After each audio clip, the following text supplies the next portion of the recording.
Bio में करने वाले हैं लाडलो। बहुत इंपॉर्टेंट क्वेश्चन है, तो बेहतर तरीके से ये वीडियो पूरा देख लेना। स्पीड को आप बढ़ा के देख सकते हो, इसलिए मैं आपको रिकॉर्डेड वीडियो देता हूँ। बेहतर तरीके से आपको कोई भी दिक्कत नहीं होगा।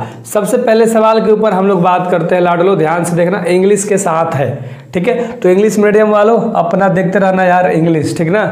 सबसे पहले सवाल कह रहा है कि जल धारण क्षमता से किसका गुण है? मृदा का, पौधा का, जल का या जंतुओं का? क्वेश्चन याद रहेगा, मजा आएगा पढ़ाई करने में। मृदा का, जल धारण क्षमता से किसका गुण है भाई साहब? मृदा का। अच्छे से याद हो गया होगा पहला क्वेश्चन। मृदा मिट्टी को कहते हैं, अच्छे से याद रख लेना। तो कभी कभी मिट्टी भी दे देता है, तो ये चीजें अच्छे से याद रख लीजिएगा आप लोग, ठीक है। अगला, मिमिक्री की उपयोगिता है। मिमिक्री की उपयोगिता है संरक्षण के लिए, छिपने के लिए या डिप्रेशन के लिए, या ए और सी ऑप्शन होगा, यानी पहला और सी नंबर का। तो इसका आंसर आपको अच्छे से बताना है लाडलो।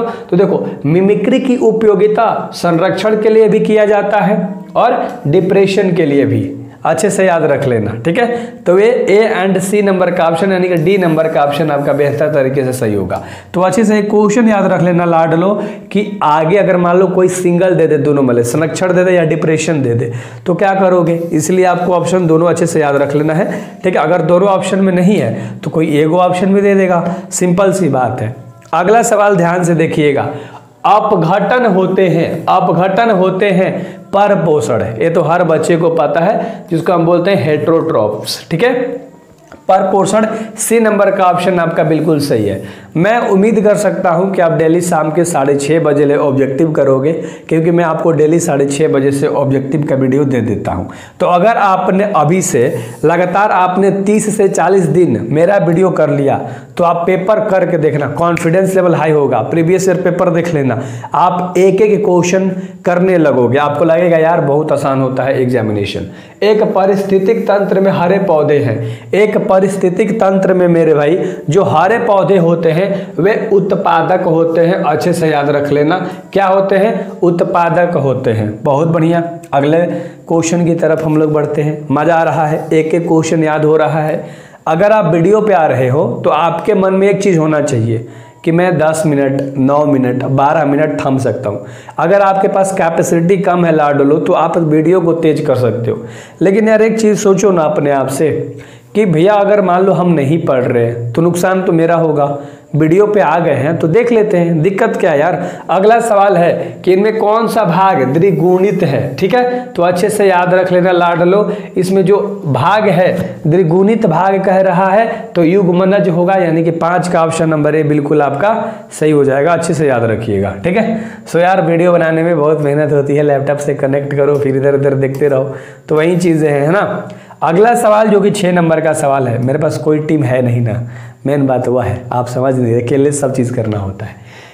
युग्मक जनन में बनता है, युग्मनक जनन में लाडले जो बनता है ना, वो क्या बनता है? नर तथा मादा दोनों युग्मक बनते हैं। किसमें? युग्मक जनन में बनते हैं, वे नर और मादा दोनों बनते हैं। अच्छे से याद रख लेना, सी नंबर का ऑप्शन आपका बिल्कुल बेहतर तरीके से सही होगा।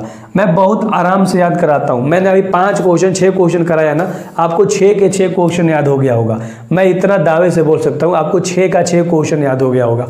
अगला देख लो, द्विखंडन किस में पाया जाता है? द्विखंडन किस में पाया जाता है लाडलो? तो द्विखंडन जो है वो पाया जाता है, देखो अमीबा में भी पाया जाता है और पैरामैग्नीशियम में भी पाया जाता है। अच्छे से रखना, तो ऑप्शन नंबर कौन मारोगे? डी, यानी ए और बी दो ऑप्शन है, दोनों सही हो गया, तो ए एंड बी होगा, ठीक है। अच्छे से याद रखना। एक और चीज, अगर मान लो कोई ऑप्शन में एगो देगा तो क्या करोगे? एक करना है, लेकिन पेपर में ज्यादा एक कंफ्यूज करने वाला ऑप्शन देता है, ज़्यादा कंफ्यूज करने वाला ऑप्शन देता है लाडले, तो इसलिए बोलता हूँ एक एक क्वेश्चन को इतने प्यार तरीके से कर लो ना, जैसे लगे कि मैंने सब चीज़ उखाड़ के फेंक दिया है।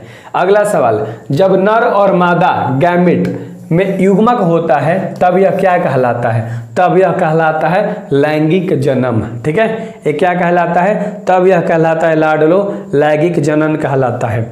अगला सवाल के ऊपर हम लोग बढ़े, याद रख लेना ना, सेक्सुअल रिप्रोडक्शन इंग्लिश मीडियम वालों, ठीक है। तो लैंगिक जन्म कहलाता है। और अगला जो कि 9 नंबर का सवाल है, कह रहा है 9 नंबर का सवाल आपका कह रहा है लाडलो कि चरम समुदाय किस क्षेत्र में पाया जाता है?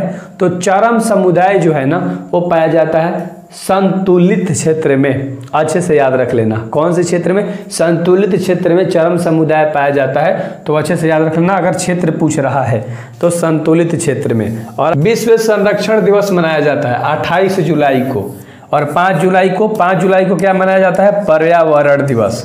अच्छे से याद रख लेना लाडलो, ठीक है। तो 28 जुलाई को मनाया जाता है विश्व संरक्षण दिवस, इंग्लिश में इसको बोलते हैं कंजर्वेशन डेज, अच्छे से याद रख लेना, ठीक ना। चलो अगला सवाल के ऊपर हम लोग बात करेंगे जो कि 11 नंबर का सवाल है। और 11 नंबर आपका सवाल कह रहा है लाडलो कि राष्ट्रीय उद्यान में सुरक्षा प्रदान की जाती है।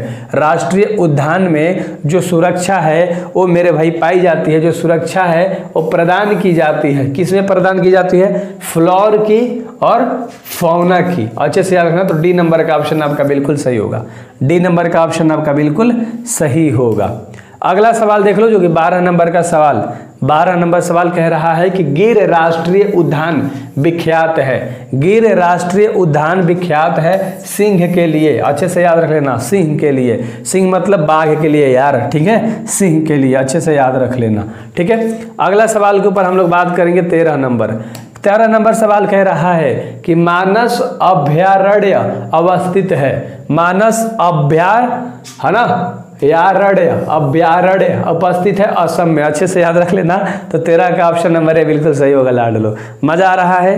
13 के 13 सवाल आपको याद हो गया होगा, मैं उम्मीद कर सकता हूँ, है ना। अगला सवाल हम लोग करेंगे जो कि 14 नंबर का सवाल है। 14 नंबर सवाल करेंगे कि अम्लीय वर्षा का pH, है ना, नीचे होता है तो किससे कम होता है? कहने का मतलब है अम्लीय की बात कर रहा है तो ये होता है 5.6 से भी नीचे होता है। अच्छे से याद रख लेना, ठीक है। चलो अगला सवाल के ऊपर हम लोग बात करेंगे जो कि 15 नंबर सवाल है। 15 नंबर सवाल आपका कह रहा है लाडलो कि कार्बन मोनोऑक्साइड एक प्रमुख प्रदूषक है ना।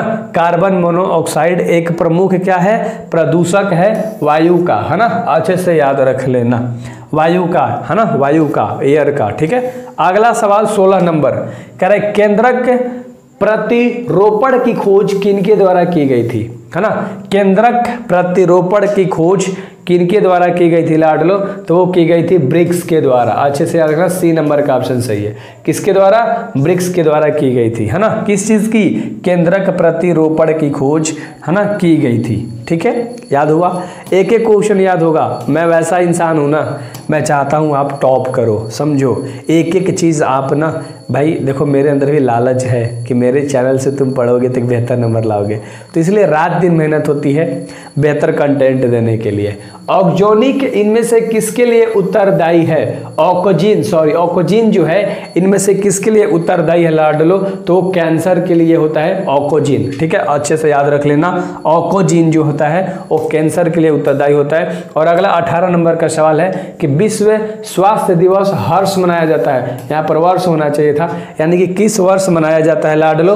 तो 27 अप्रैल को मनाया जाता है ना। स्वास्थ्य दिवस मनाया जाता है 7 अप्रैल को। वर्ष पूछा क्वेश्चन में और ऑप्शन में डेट वाला है, ठीक है। तो किस विश्व स्वास्थ्य दिवस हर्ष वर्ष मनाया जाता है? तो अच्छे से हर्ष भी देगा, हर्ष मतलब वही हो गया कि अच्छे तरीके से खुशी से कब मनाया जाता है। तो चलो अच्छे से याद रख लेना। अगला 19 नंबर का सवाल है कि अत्यधिक अल्कोहल लेने से शरीर का कौन सा जो अंग है वो सबसे ज़्यादा प्रभावित होता है? जब आप अल्कोहल पियोगे ना तो यकृत जो है, लीवर जो है, वो सबसे ज़्यादा खराब होता है। लीवर को बोलते हैं यकृत, यहाँ पर दिख रहा होगा, बी नंबर का ऑप्शन सही है। तो ज़्यादा अगर अल्कोहल ले रहे हैं, कोई शराबी लोग देखते हो ज़्यादा शराब पीता है, मतलब अपने लीवर को खराब कर रहा है लाडलो, अपने लीवर की ऐसी की तैसी कर रहा है। बहुत बढ़िया, बहुत बढ़िया। जावा कापी मानक की कपाल क्षमता थी 900 cc। अच्छे से याद रख लेना। तो 20 का ऑप्शन नंबर है बिल्कुल सही हो जाएगा। अगला सवाल हम लोग करते हैं। अगला 21 नंबर का सवाल है, मैं खराब से कम समय में आपको करा देता हूं, है ना। अगला कह रहा है कि प्रागैतिहासिक गुफा चित्रों की रचना कब हुई है? तो 18,000 वर्ष पहले, यानी पूर्व। प्रागैतिहासिक गुफा चित्रों की रचना कब गई है? तो मतलब 18,000 वर्ष पहले की गई थी। अच्छे से याद रख लेना। और 22 नंबर का सवाल है कि बी लिम्फोसाइट्स का निर्माण कहाँ होता है? बी लिम्फोसाइट्स का निर्माण लाडलो कहाँ होता है? तो अस्थि मज्जा में होता है। अच्छे से याद रख लेना, अस्थि मज्जा में होता है, इन द बोन मैरो, है ना, इन द बोन मैरो। अच्छे से याद रख लेना। और अगला सवाल ध्यान से देख लो, 23 नंबर सवाल कह रहा है, 23 नंबर आपका सवाल कह रहा है कि ऐसे पदार्थ जिनके प्रति प्रतिरक्षा अनुक्रिया होती है उन्हें क्या कहते हैं? तो उन्हें हम कहते हैं एलर्जन। उसे हम क्या कहते हैं? एलर्जन कहते हैं। ऐसे पदार्थ जिनके प्रति प्रतिरक्षा अनुक्रिया होती है उन्हें क्या कहते हैं? उन्हें कहते हैं एलर्जन, उन्हें कहते हैं एलर्जन। मैं एक एक क्वेश्चन ना बहुत ईमानदारी से, बहुत प्यार से आपको करा देता हूँ, एक एक क्वेश्चन कराता हूँ याद, एक एक क्वेश्चन। यौन संचारित रोग है, यौन संचारित रोग जो है वो क्या होता है? गोनोरिया। क्या होता है? गोनोरिया। अच्छे से याद रखना। 24 का ऑप्शन नंबर कौन सा हो जाएगा? सी नंबर का ऑप्शन आपका सही है। हाँ,